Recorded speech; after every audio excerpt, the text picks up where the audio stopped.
Ladies and gentlemen, dream explorers and seekers of the extraordinary, welcome back to the Dream Hub podcast. Today is actually the highlight of my career. Not only is my guest a true luminary in the world of dreamwork and the exploration of consciousness, he's a dream shaman, an author of 16 or more dream books, and he's my teacher. His journey through the labyrinth of dreams has not only transformed his own life, but has also illuminated the path for countless others on their quest for self-discovery. He is now creating communities of dreamers all over the world by sharing down his wisdom to teachers just like myself. I am delighted to introduce to you Robert Moss. Welcome to the Dream Hub podcast, Robert. So good to be dreaming with you, Melissa, and thank you for playing Dream Ambassador with such enthusiasm and grace. Absolutely, Robert. I'm so excited to have you here. To kick things off, I wanted to first share a story of how I discovered you, because it wasn't through social media. You're not one to be putting videos on TikTok or Instagram, and I didn't find you through the internet at all, or word of mouth, or even through your books. The crazy thing is that I discovered you through my dreams. One day I was laying in bed feeling sorry for myself. I was pretty unhappy.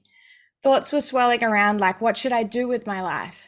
And as I was falling asleep, I heard this booming voice come in on my left side saying, "Robert will know." It was so impactful that it woke me up. And I was wondering, who is Robert? I had absolutely no idea. The next day, I watched a show on Gaia where a dream shaman was being interviewed, and everything he was saying I was absolutely clinging to. I was blown away by the things he was saying about dreams.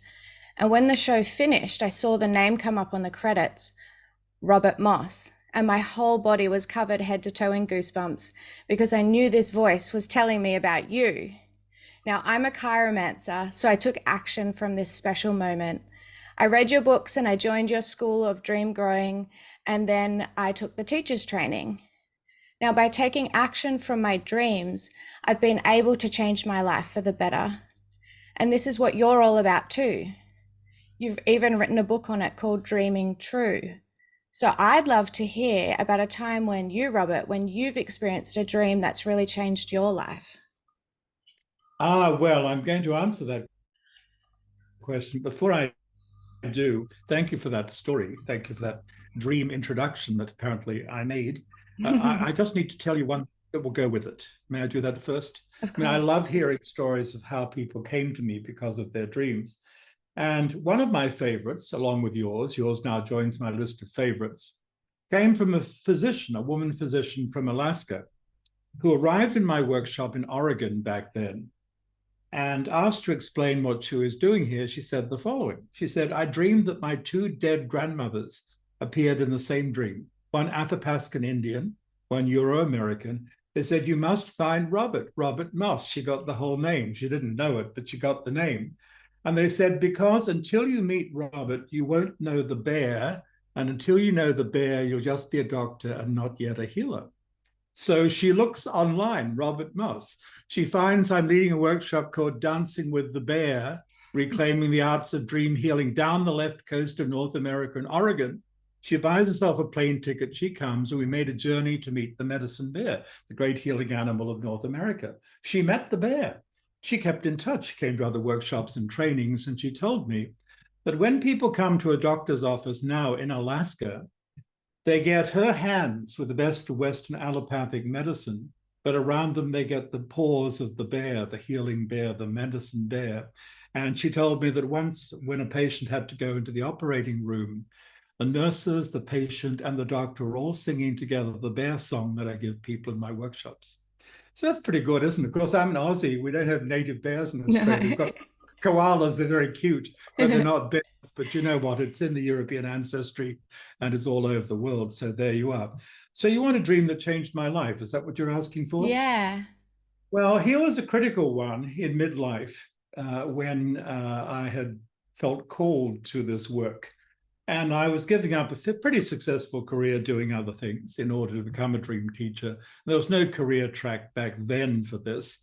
I don't know whether there is yet, but I hope there will be. I hope that we can become dream teachers without having to go through the slog of becoming psychologists or something else. We can focus on the main thing. That's what I'm trying to bring about.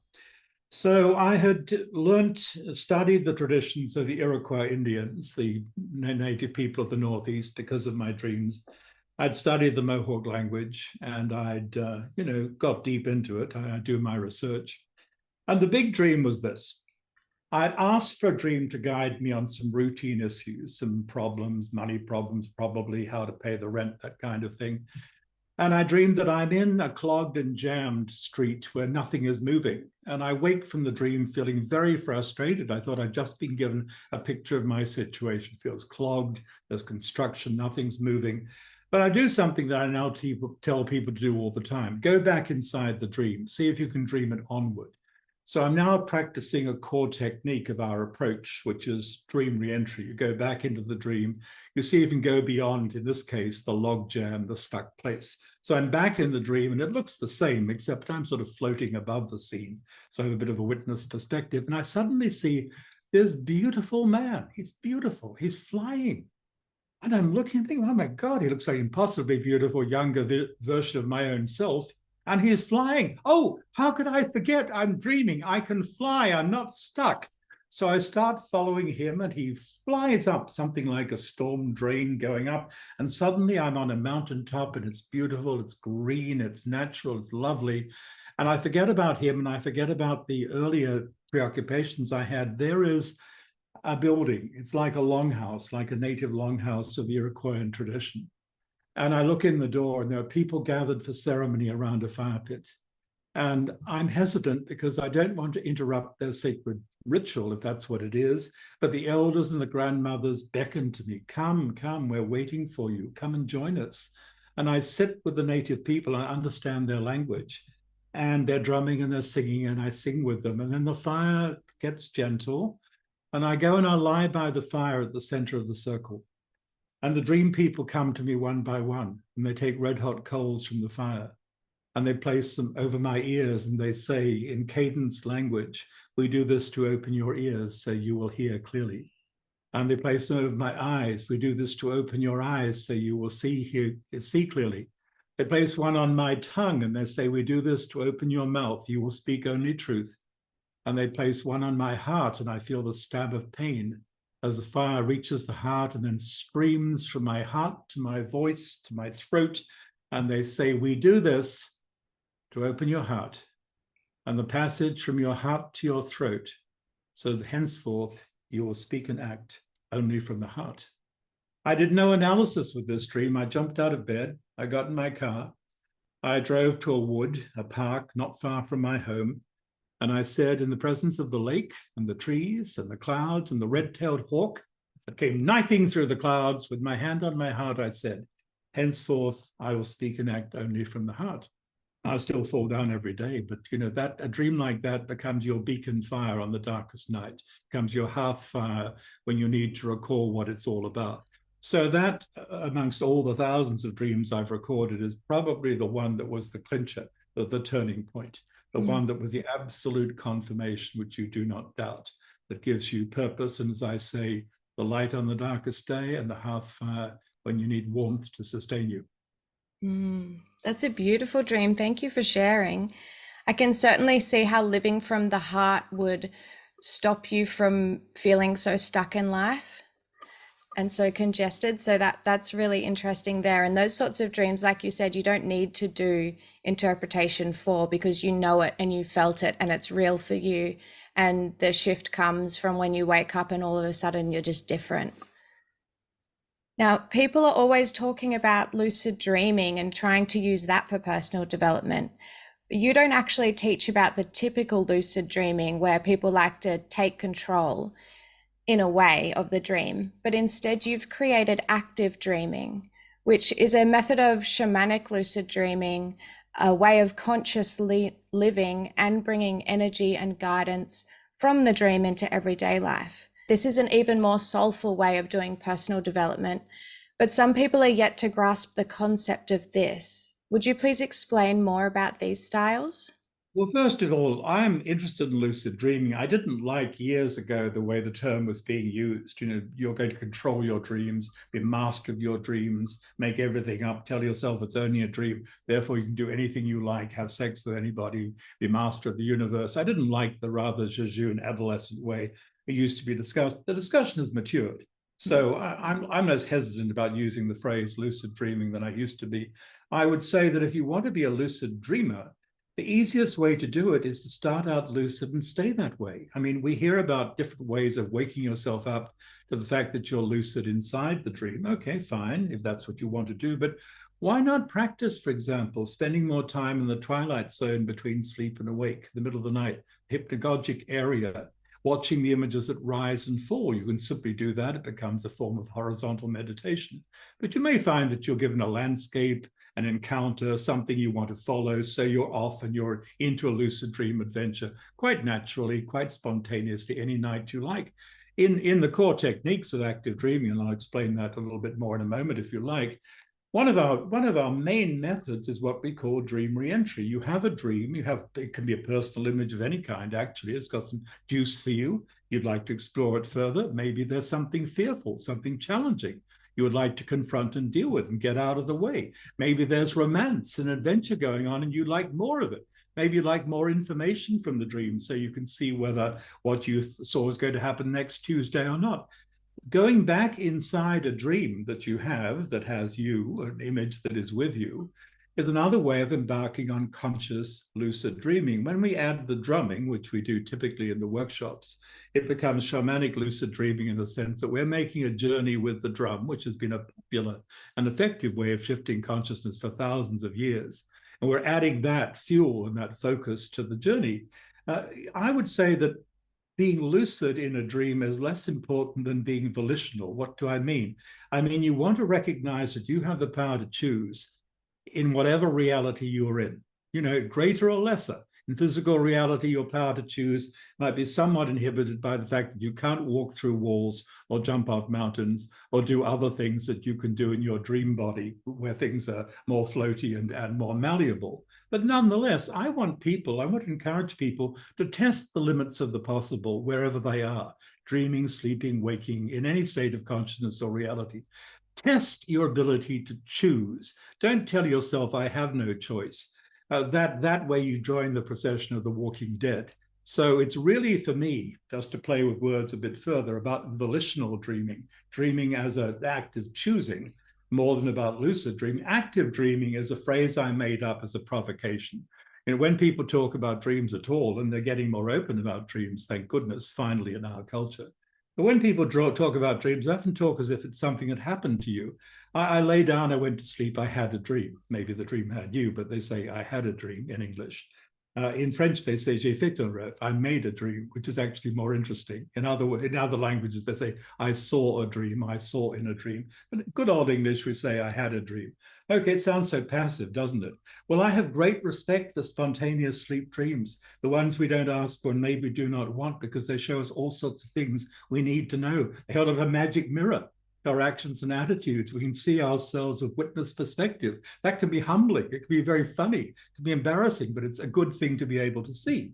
But nonetheless, you know, we can be active about dreaming in a number of ways. First of all, beyond interpreting dreams, beyond analyzing dreams, we can just reduce them to dust and empty concepts. We want to take action from dreams to embody guidance and energy, maybe healing and creativity, coming from another world into this one. This is real magic, to learn to take action from your dreams. We can be active with our dreams in the sense we can set out consciously to have the adventure. We can set a plan for a dream. We can do that by incubation, by setting an intention before sleep, before the night. We can do it in other shamanic ways, including the dream reentry process I talked about. We can do it by returning to places we have met and we have encountered in the dreamscape, and building a whole astral geography for ourselves, for adventures and rendezvous with others, and experiments in consciousness and mutual dreaming. And of course, dreaming isn't just about what we do with our eyes closed, whether it's sleep dreams or shamanic journeying or the hypnagogic state. Dreaming for me is also about looking at everything as if it's a field of dream symbols and dream signs and poetic rhymes and patterns. So navigating by synchronicity, for which I meta the word kairomancy, which you mentioned, Kairo, kairomancy, which is the practice of being ready to recognize those special moments when the universe gets personal, special moments of meaningful coincidence, and take advantage of those moments to do something fun and useful. So that's also another mode of dreaming. So active dreaming has all those modes and methods of approach. And as I say, it's not just about what you can do with your eyes closed. It's about what you can do with your eyes open and all your senses aquiver, alive to the field of dreaming all around you. I loved these topics in our classes that we covered because when I first signed up, I had no idea that you could just go in and create a dream and experience something within 5 or 10 minutes and then get up and go about your day. I was always trying to do wake induced lucid dreaming at nighttime and I'd get too tired and fall asleep. So coming to your class really changed the way that I do things. And now, I might have a problem and I will just go and lay down for 10 minutes and figure something out. I love how you talk about chiromancy and recognizing and seizing the special moments of synchronicity in our lives. It is really fascinating. And you've even written a book about this whole topic as well. Could you provide an example to the listeners of a particularly powerful chiromantic experience and how it influenced your path? Well, I think I'll share a small one, if that's all right. Of It's course. a small one, but it's just a sort of everyday thing, which will perhaps reassure anybody watching us that you can do this too. It doesn't have to be mind blowing. It doesn't have to be life changing. I gave you a life changing dream. I'm just thinking right now about my little dog and how he's a synchronicity magnet. I walk him to the park and things happen around us, and I notice. It might be the vanity plate on a car or a sticker on the back of the car or something like that. Well, one day I'm walking my little dog to the park, and I've got an issue on my mind. The issue is really as simple as this. Can I really do two projects in the coming autumn, the coming fall at the same time? There are problems. Can I really do both? I've sort of committed to do both, but I'm worried. So I haven't set a theme for guidance, but I've got a concern on my mind. Can I do two projects at the same time? Here's my little dog. Big man, I don't know, gets out of a big truck, big box on his shoulder. He looks at me, he looks at the dog, and he says in this burly voice, "Well, he can't kill us both at the same time, can he?" What? What is this? I'm sort of tottering up there. For once, I'm speechless. What did he just say? What does this mean? Suddenly it hits me. He just told me I cannot do both projects at the same time. I cannot kill them in the benign sense at the same time. He just gave me a message on my theme. But it gets better because I'm thinking, well, now I have the embarrassing situation of calling a man who will be disappointed. I'm going to tell him I'm not going to do something he thought I had committed to do. It takes me an hour really to muster the courage to make the phone call. And he's upset and I really feel bad. And then he says, "Tell me again what that guy with the box on his shoulder said." "Oh, he can't kill both of us at the same time, can he?" He starts laughing. He says, "Robert, you and the synchronicity stuff, I must admit, I would have to have received the same message you did. It's fine, no hard feelings, it's okay."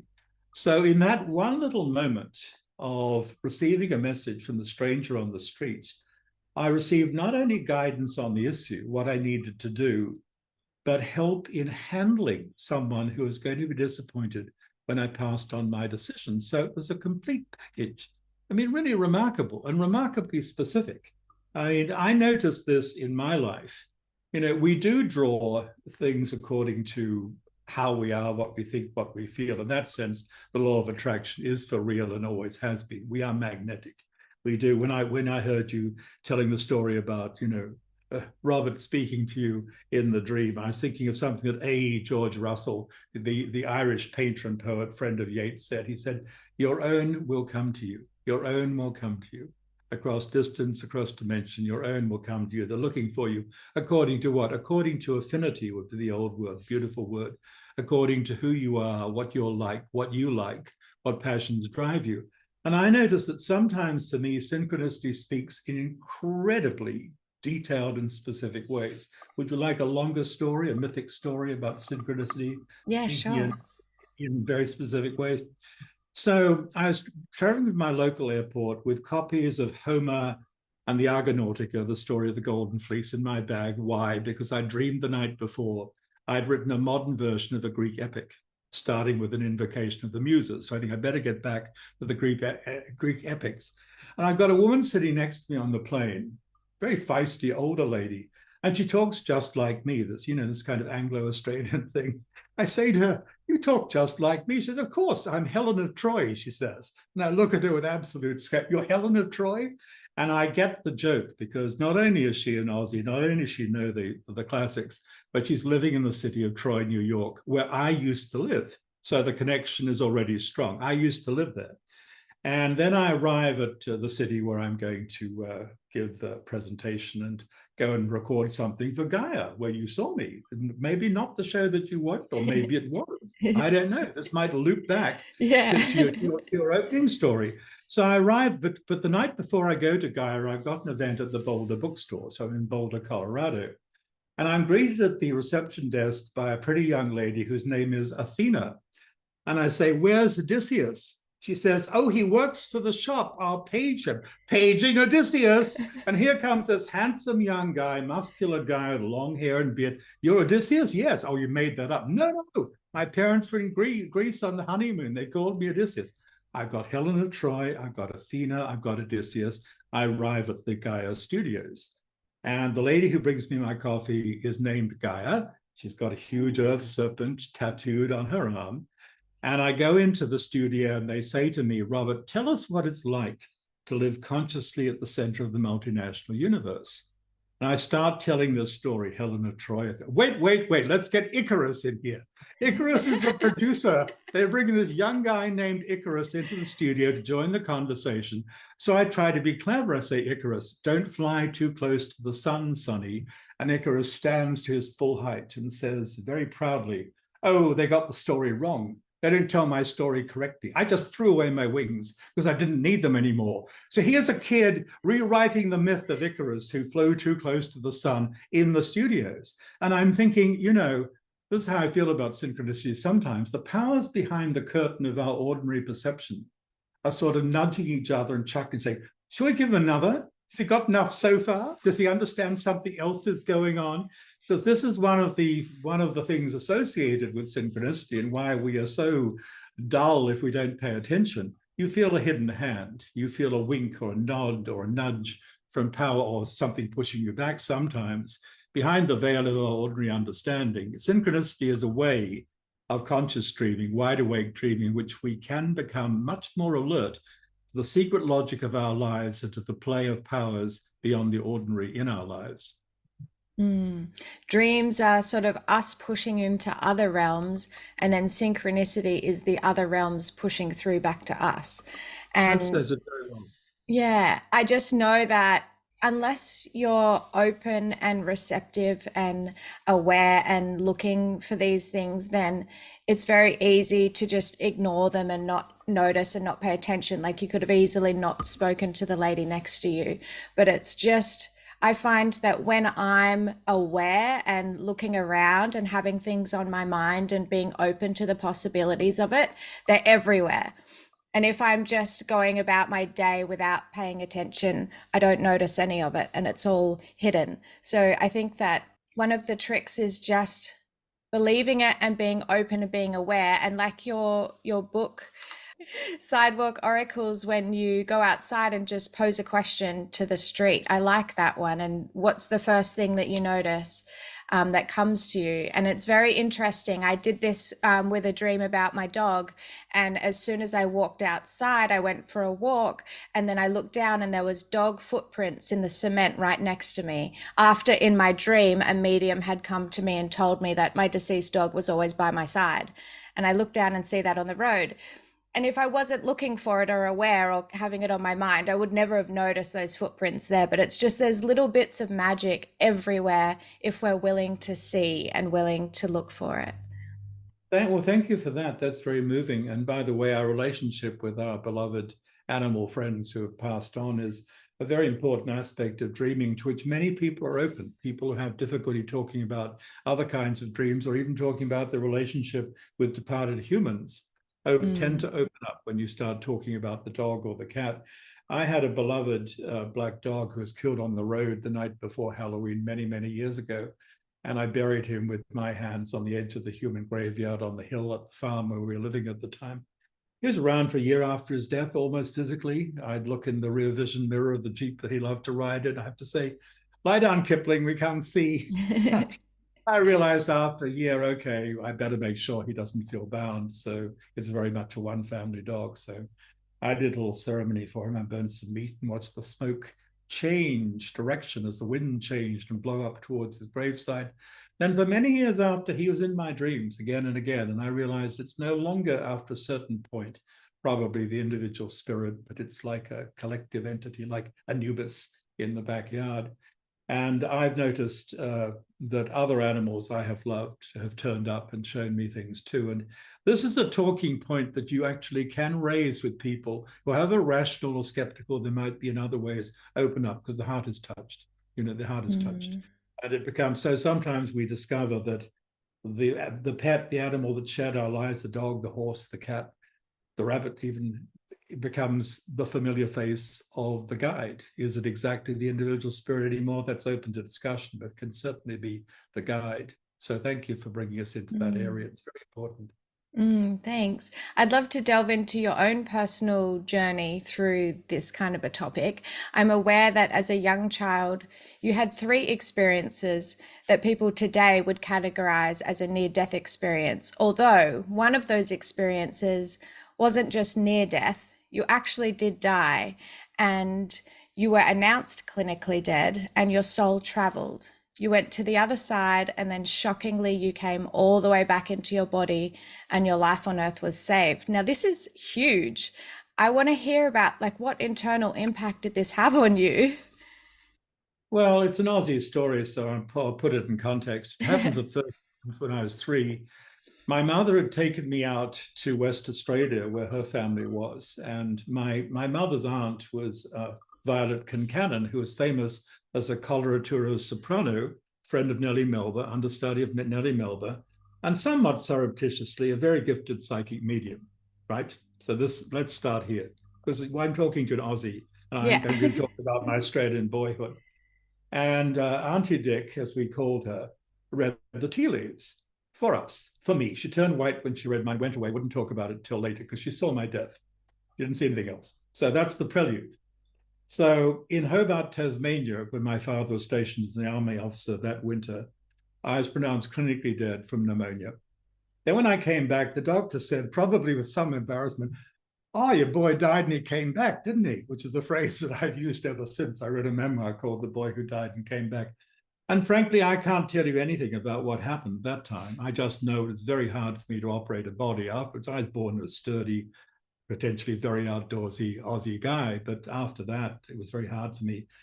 I was sick all the time. I had double pneumonia 12 times between the ages of 3 and 11. It was a very difficult childhood. So I missed a lot of what a typical Aussie boy would have enjoyed.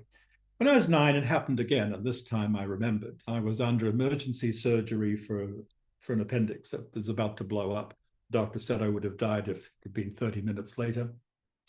And I'm out of my body. And at the beginning, it sounds like a typical ND, out of your body, floating under the ceiling, watching the surgery, listening to the nurses talk, not wanting to be there. So you drift off, and I drift off down the corridor. There's my mother grieving, and I don't want to see that because I feel guilty. I'm an only child. Her life is so hard, worrying about me. So I want to do something an Aussie boy would do, get out on the beach or something. So I'm looking at the window, and the window sort of parts to me like toffee. It stretches, and I'm out and I'm flying towards Luna Park in Melbourne. Luna Park just for fun, right? The big moon face of the theme park. I've forgotten about the body in the operating room. I go through the gate. I'm going to get on the rides, look at the girls in their summer dresses. I get on the ghost train. And suddenly I'm in a world that seems to be inside the world. It's completely different. The people are beautiful. They're very elongated, very pale, but very lovely. And they receive me as their own. And I feel completely at home. And I forget about the boy in the operating room. And I grow up, I seem to become a father, a grandfather, some kind of shaman or elder of this people.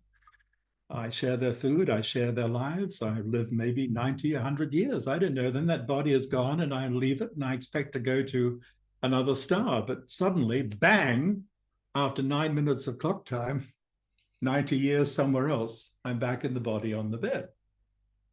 And I remember. And you know what? You know, my parents were good people. My father's an army officer. It's a conservative period in Australia.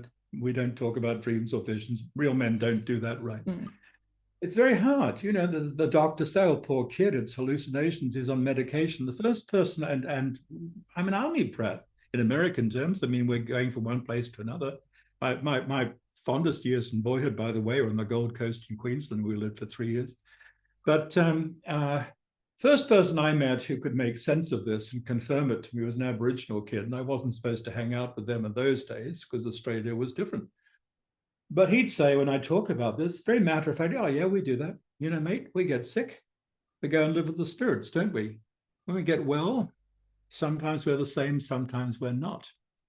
So when Raymond Moody, who became a friend of mine many years later, wrote his books about the near-death experience and gave us that phrase, I was glad to have it, but I still don't think about what happened to me as a near-death experience. I died. Mm. I lived somewhere else, lived a whole life somewhere else, and I came back. And this time I came back remembering. So one of the gifts of this extreme experience was that I have known, to my certain knowledge, since that age of 9, that there are worlds beyond the physical, that we can travel there, that it's not weird to think we can talk to the dead who are alive somewhere else. It's not weird to think we can see across space and time, because I found I had all those powers. But because I was living in a conservative era, in the kind of family I was in, I was tight-lipped about it. I didn't talk about it too much. It took all sorts of experiences in my life to not only make me as open as I am now, but to realize it's probably a good thing for other people to know these things are possible and that you can do it without the extremity of the Mm. near-death experience or what I went through. You can do it quite safely by Mm. just expanding your ability, your willingness to experiment with consciousness in everyday ways. And that takes me on to the topic about how dreams and death are so linked, to the point that they're almost the same thing. And because of this, dreams can actually prepare us for dying, because they offer insights into the process of death and they let us feel what it's like and what's on the other side. Can I ask, if I was unwell, if I was terminal or very elderly, what advice would you give me to help me with this stage of life? Well, get ready to dream your way into it. I'm smiling because people have asked me over the years, can you die in your sleep? Can you die in your dreams? And said, what better way to go than to make your exit through a dream that is a delightful dream leading to a pleasant landscape.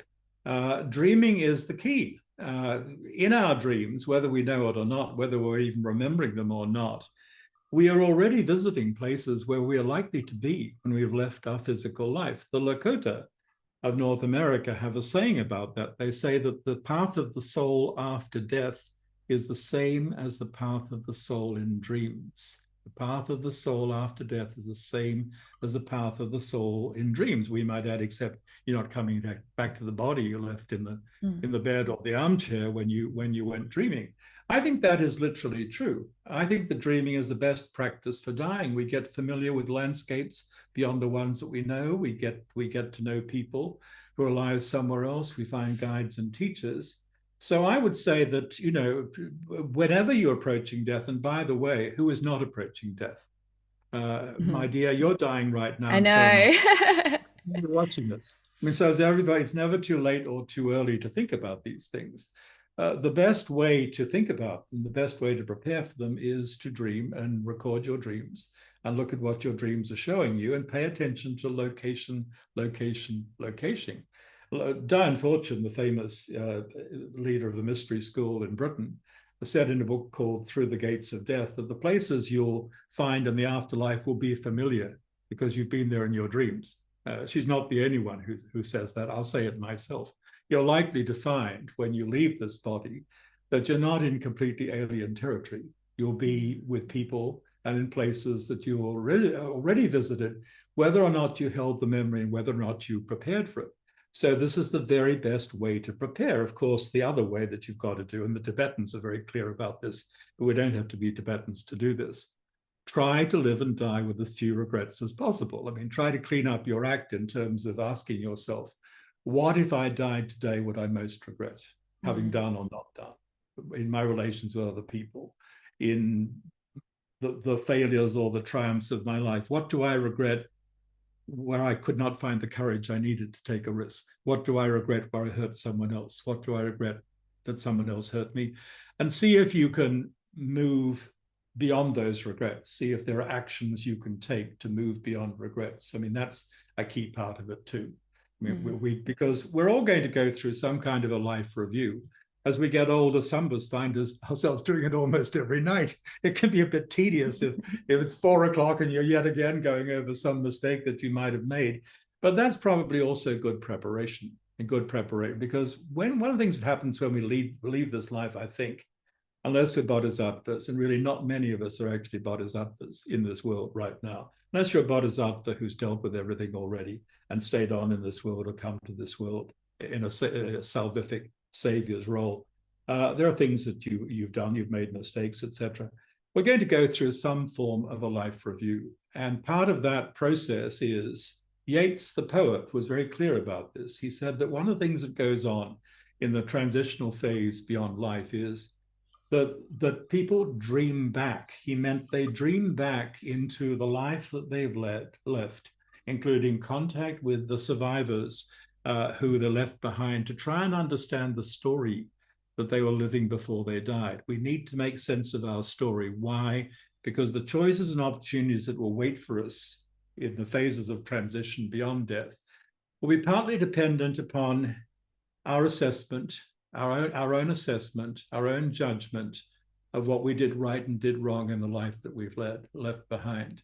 So this is something to think about. I think beyond death, the essential judgment is one we are going to pass upon ourselves, for good or bad or mixed. We can personify it as some external agency, but I think eventually after death, we are the ones who are going to make the fundamental choices. In order to make the right choices in any reality, we need to have a clear picture. Yeah. And I feel like what clearer picture can you get than using our dreams in this life to act upon throughout the days, and use them as a nudge on what action we need to be taking, so that we can sort of clear up our lives and be living in a way that we want to be living in, and have, our life and our values and everything nice and clean and tip top before we die, so that there's not so much work to do on the other side.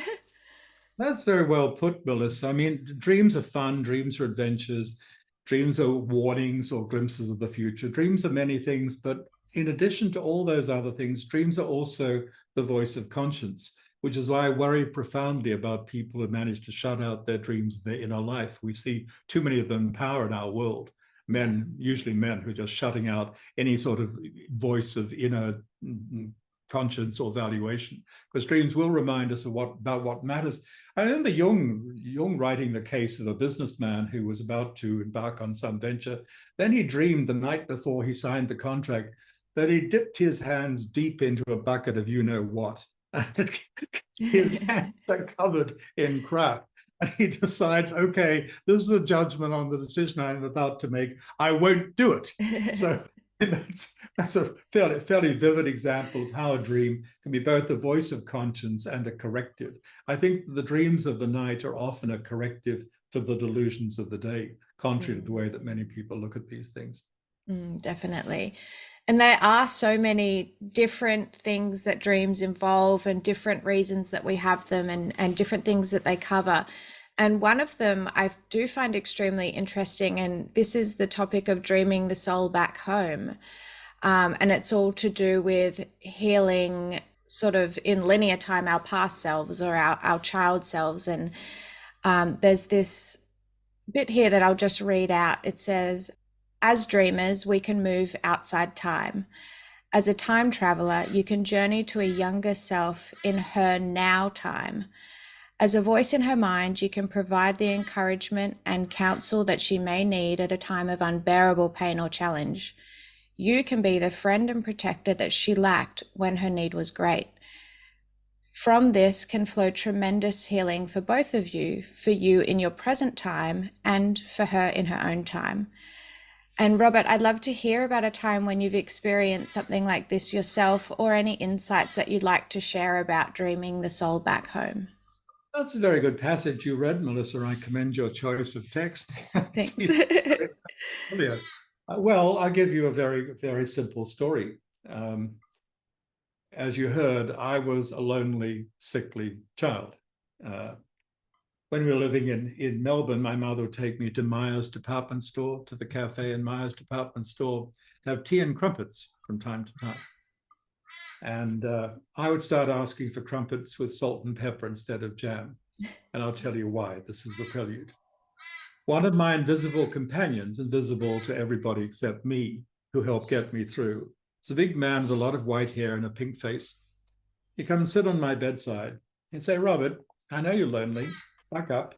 You'll know the love of women and they'll love you. I know you are lonely and you can't share your dreams, but the day will come when a lot of people want to hear your dreams. You're going to survive, mate. And he said, by the way, put salt and pepper on your crumpets. It's much more tastier than the jam your mother likes. That was my older self. That was my older self, much younger than I am now. I started doing this about, more than 30 years ago. I discovered, I became conscious of the fact that we can consciously go back to that younger self, or look in on an older self for that matter, and communicate mind to mind. So you might think I'm crazy, but I'm convinced that I was part of my own support system as a lonely, sickly boy. And one of the prices that my older self asked of my younger self, because I have a savory tooth, as all these used to say, is put salt and pepper on the crumpets, mate. I think I helped to get him through. And I'm thinking now of a woman who's one of our dream teachers, as you are, who went back to her 13-year-old self at the time when she was burnt over most of her body in a kitchen fire. She was about to become a woman. She was been terribly burnt, and she played support system, guide, mentor, protector for that younger self. And the doctors were amazed at the time by how quickly she healed. If you think this is crazy, what have you got to lose by trying it? But this is only half the story. This half of the story is about playing guide, protector, mentor to a younger self in a time of difficulty, and sometimes playing advisor when they're making mistakes. I've gone back to younger versions of myself I thought were making terrible mistakes and tried to pull them back. I hope that that's been effective too. But the other part of it is bringing back the part of ourselves, the younger self perhaps, that might have checked out of life because the world got cold and cruel. I haven't met any human being who has not shown to me some signs of what shamans call soul loss, which means, you've lost a part of your vital energy, maybe part of your identity, maybe part of your joy, part of your ability to dream, because the world was harsh. You were abused, you were violated, you were betrayed, you were neglected, you were lonely and sickly. You had to make a wrenching life choice, or a choice was made for you and you didn't want to go that way, and part of you refused to go that way and stayed somewhere else. You went to live in a garden behind the moon, went to live, or somewhere like that. You hid in grandma's house. I've met this so many times. And, there is so much to be gained in life if we can find a way to call back, embrace, hold close to us a younger self with her joy, with her energy, with her imagination, and with her dreaming. Amongst the native people I know best, the Iroquois, they used to say that if you've lost your connection with your dreams, it's because part of your soul is gone. You've lost the dreamer in you. This is a serious condition. You're suffering serious soul loss. That's why you're not dreaming, because the part of you that's connected to the spirit world that reveals itself in dreams checked out of your life. And that is serious. Something needs to be done about that. What needs to be done? Well, shamanic practitioners do soul retrieval, which is when they make a journey for you and bring back, hopefully, some part that belongs to you and put it in your body. I used to do that, but these days I want to make people the healers of their own lives and the shamans of their own souls. So what I teach and practice, I call soul recovery, which is when we make a family, an intentional family, we support someone in their journeys and their efforts to call back to themselves and hold in their embrace and hold in their body and their lives. For example, a younger self with her energy and imagination, and hold them together so that they are one and can do so much more. Mm. It's a really beautiful topic, and I definitely agree with you when almost all of us have experienced soul loss at some point in life when it's been traumatic. And this is when sort of reoccurring dreams pop up. And I feel like it's sort of a symbol saying, like, hello, this is where the soul loss has happened. Come and help me or come and integrate me. And with your practices of doing like the active dreaming, I feel like this is a really helpful way for people to be able to go and help themselves, rather than giving into being the victim of a nightmare in the middle of the night and saying, oh, I just keep getting these terrible dreams over and over again and they don't know what to do with them. So I feel like reading your book about dreaming the soul back home and then also practicing some of your active dreaming techniques of going into that place and deciding and thinking about what would you do? What would you do differently in the dream and how would you change it to shape your experience in the way that you want it to? It's really interesting. I really love the topic and the idea. So thank you for sharing all of that. I was just thinking about the dream reentry technique in relation to soul recovery. One of the symptoms of soul loss is that someone has lost connection with the dream world. So you might say, how can dreamers help? How can a dream teacher help if someone doesn't have any dreams? What I found to be very therapeutic and very effective again and again and again is to ask someone who says she doesn't have any dreams, think back, can you remember the last dream that you had? And often it takes them back 30 years or more. And I'll tell you a story about that if you'd like to hear it. Yeah. I was teaching in France, and we had a woman there who'd done all sorts of practices. She'd done Tai Chi, she'd done shamanic journeying, she'd done lots of things. But she was a bit annoyed with the group because at the breakfast table every morning, residential retreat, we're sharing dreams. She says, but I don't have any of your dreams. I mean, I've got this, I've got that. She's very angry. I said, so I finally decided to be a little bit more confrontational than I usually choose to be. I said, I don't believe you. She said, what? Tell me the last dream you remember in your life. Okay, she says, I'm 9 years old, 30 years ago. So she's 39. Tell me. Okay, well, a hand is reaching out from behind a curtain and it's holding chocolate, and I love chocolate. But my parents said, don't take candy from strangers. So I don't take the chocolate and I wake up yelling for my parents. Maman, papa, they kind of a dream, go back to sleep, it's just a dream, which idiotic parents do again and again. Children know it's for real. So she has no help. She's a good Catholic girl. She prays to Jesus and Mary and all the saints. No more dreams. And clearly her prayers were answered. For 30 years, she's had no dreams because she was scared by a hand offering chocolate from behind a curtain, but still got energy for it. She's still frightened as she talks about it. I say, okay, if I were you, I'd go back inside the dream and open the curtain and see who's offering the chocolate. No, I don't want to do that. Will you come with me? Say, okay, well, we'll form a small group. We'll support you, but you'll do the work. We'll just be with you as your friends. So we're drumming. It's a shamanic circle. We're drumming. We're making a journey inside a dream, and different groups are doing different things. And she's back inside her dream, and we see it to some extent because we're together. You can dream with other people, by the way. You don't have to do it just by yourself. So we see some of it. She opens the curtain. She sees a radiant being, a sort of angelic being. Wow. And then the features resolve and becomes the face of a man she loved. It's like her second father. He owned a toy shop in Paris.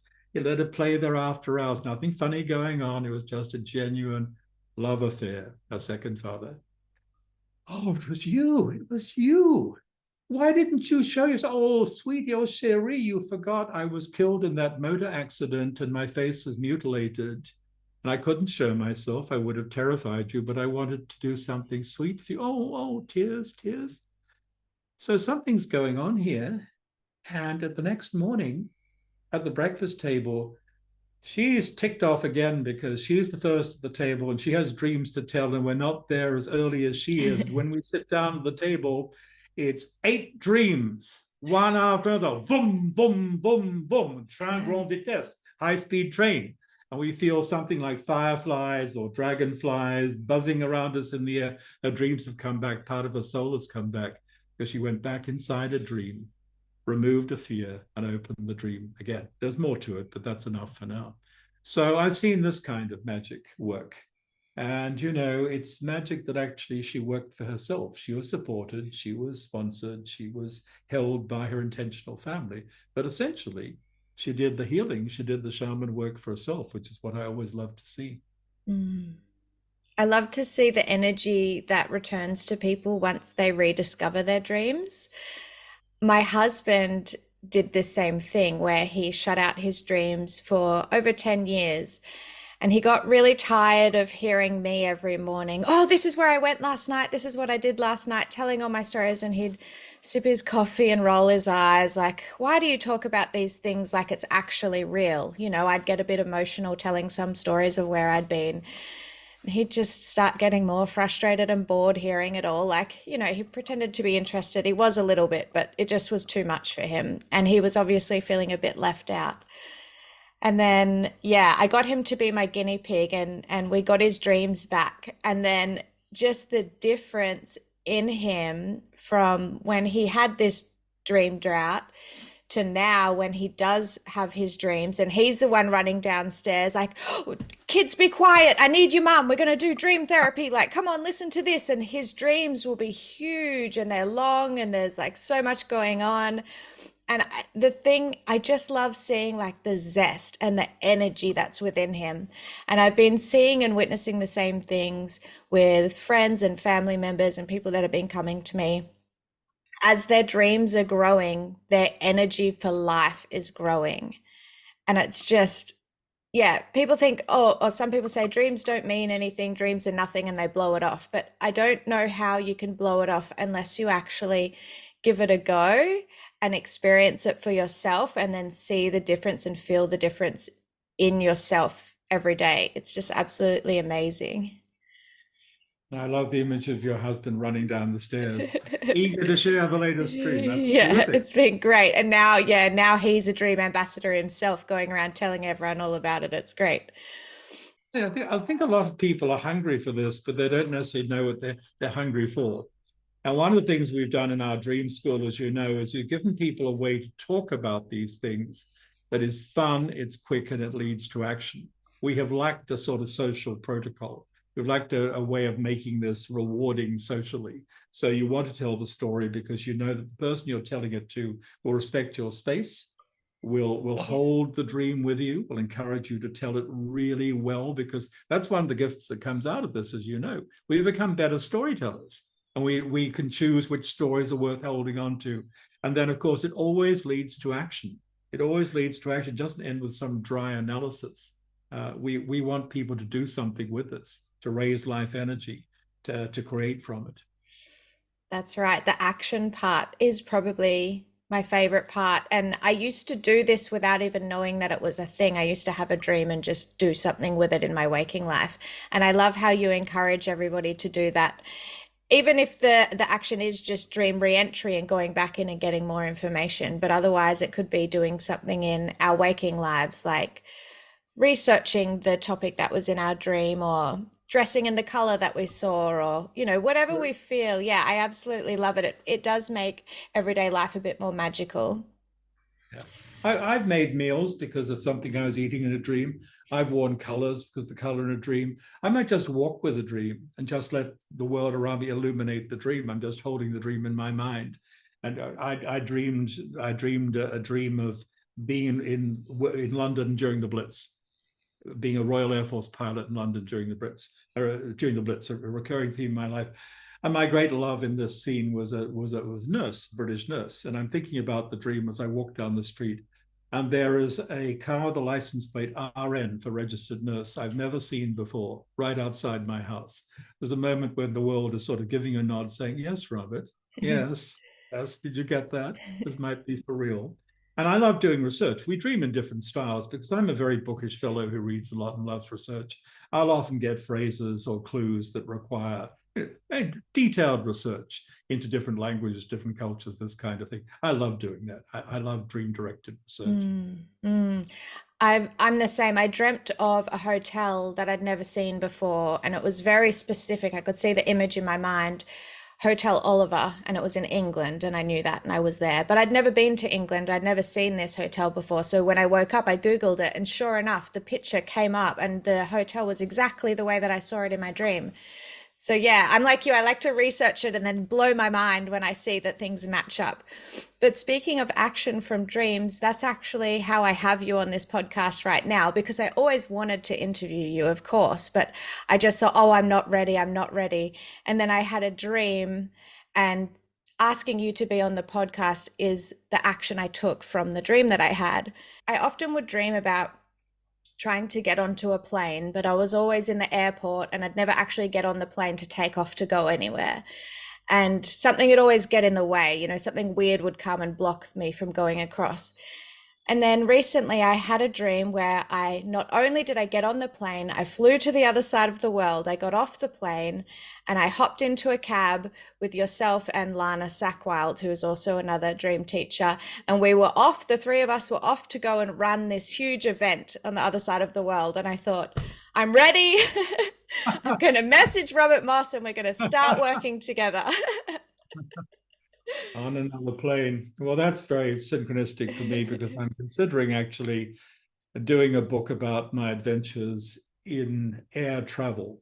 I collected so many stories from my adventures in air travel. I'm considering finishing and publishing a light-hearted book about synchronicity that comes up when you're getting on another plane and going through the Yes. bardo-like state of the airport and so on. So that's a very nice theme. Oh, that's great. Just before we go, is there any other little piece of wisdom or little bit of advice or something that you'd like to give the listeners to leave them with today? Well, I'll say something which is not original, but I think is very true. If you can dream it, you can do it. It's a sort of maybe if you like, but why not just say if you can dream it, you can do it? And the time is now.